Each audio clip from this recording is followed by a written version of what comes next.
एक वर्ड काफी दिनों से बहुत ज्यादा आपको सुनने को मिल रहा होगा, काफी ज्यादा सुर्खियों में है, SCO।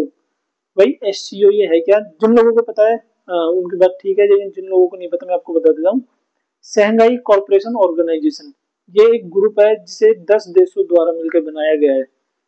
शंघाई कॉरपोरेशन ऑर्गेनाइजेशन में अब जब आपको पता होगी हमारे PM नरेंद्र मोदी जी चाइना गए हैं। होप करते हैं कि वहां से जो हमें पॉजिटिव वाइब ही रिटर्न में मिले, नेगेटिव वाइब ना ही मिले। और नरेंद्र मोदी जी आपको पता ही होगी कि चाइना से और रशिया से अपने रिलेशंस मजबूत करने के लिए, क्योंकि आपको पता होगी अभी कुछ दिनों से हमारे US के साथ रिलेशन काफी अच्छे नहीं चल रहे हैं।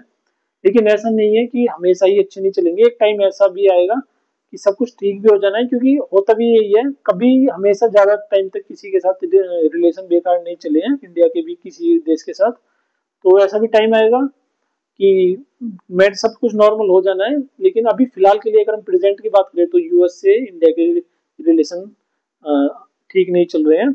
और उसका रीजन आप सबको तो जान चुके होंगे कि भाई इंडिया रशिया से ऑयल लेने लगा है, उन्हें उस चीज का एतराज था, तो उसने इंडिया पे 25% टैरिफ और जोड़ के मतलब टोटल 50% टैरिफ लगा दिया, और इंडिया ने बदले में 60% टैरिफ लगा दिया। हालांकि वहां की कोर्ट ने इस चीज का एतराज जताया है।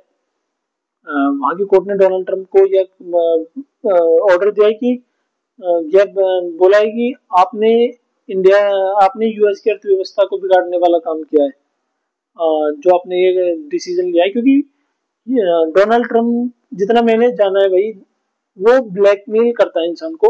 तो क्योंकि डोनाल्ड ट्रंप जो है वो और देशों को ब्लैकमेल करता है कि भाई या तो मेरा ये काम करो या फिर मैं आपके ऊपर टैरिफ लगा दूंगा।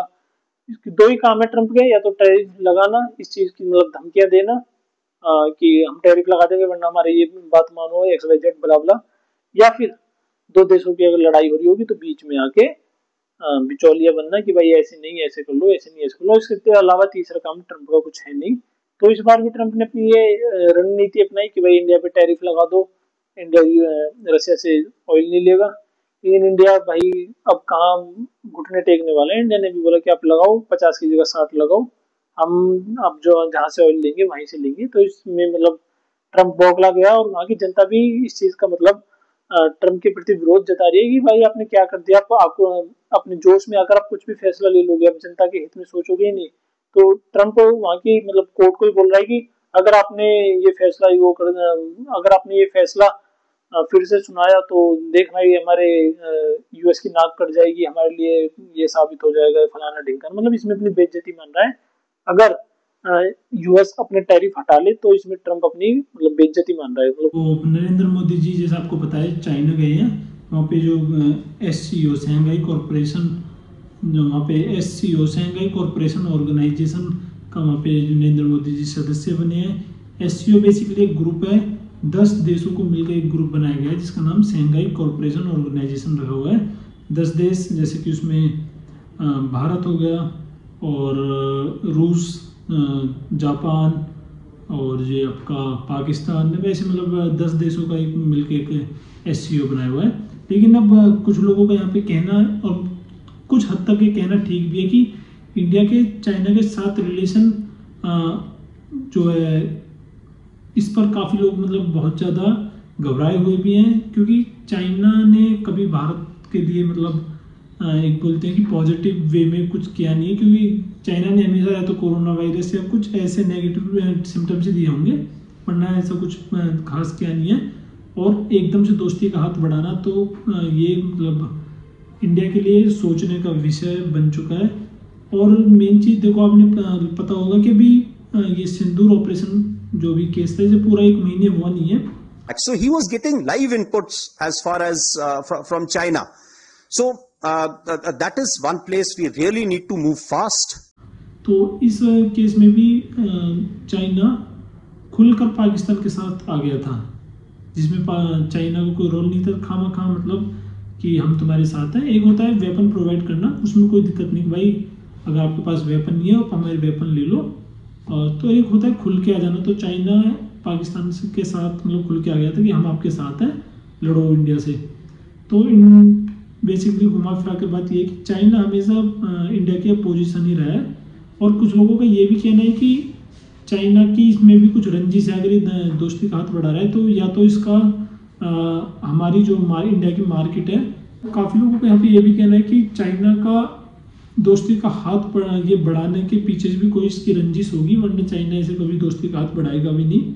क्योंकि कुछ लोगों का कहना है चाइना भारत की मार्केट देखना चाहता है, उसका इंफ्रास्ट्रक्चर देखना चाहता है कि उस पर नज़र लग सके, एक बार उसे मौका मिले आने का। तो हो भी सकता है, देखो हो भी सकता है, लेकिन कुछ लोगों का यहाँ पे ये कहना है कि अगर हो भी सकता है। और आपने देखा होगा कल की जो मीटिंग हुई थी वहाँ पे चाइना ने डायरेक्ट बोला इंडिया से कि बॉर्डर का जो मामला है उसे साइड रखो और ट्रेडिंग पे बात करते हैं। मतलब इस पे भी चाइना जो है बॉर्डर की सुलह करने नहीं आया है, उसे बॉर्डर से नहीं लेना कि एक तो था कि भाई बॉर्डर के निपटारे को ख़त्म करो ऐसे ऐसे, और आगे की जो है दोस्ती का हाथ बढ़ाओ, आगे का हम साथ चलते हैं, साथ एक्सपोर्ट इंपोर्ट करते हैं।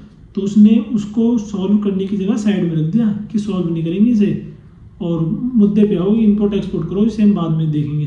तो इसका मतलब यहाँ पे एक पॉइंट ये भी बढ़ गया, एक पॉइंट ये भी बन के आता है कि अगर अगर इंडिया चाइना को बाय बॉर्डर आने की अनुमति देता है तो यहाँ पे कुछ लोगों का ये भी कहना है कि चाइना एक तरीके से कब्जा करना अपने हमारी टेरिटरीज पर कब्जा करने का भी सोच सकता है। ये भी मतलब आप माइंड में सोच के चलना, क्योंकि ब्लाइंड ट्रस्ट तो भाई देखो करना ही मत चाइना के ऊपर। एक बार रशिया के ऊपर आप कर सकते हैं, लेकिन चाइना के ऊपर आप बिल्कुल भी ये नहीं कि बहुत अच्छी दोस्ती बन गई है अब कुछ गलत नहीं हो सकता, और ये भी नहीं कि हम दुश्मन है। तो बीच का रखने भाई गलत भी हो सकता है, 50-50 है। तो देखते हैं कि हम होप करते हैं कि हमारे honourable prime minister Narendra Modi ji वहाँ से गुड वाइब के साथ आए, अच्छी ट्रीट्स के साथ वहाँ डील करके आए। तो आपके क्या विचार हैं कमेंट्स करके ज़रूर बताना।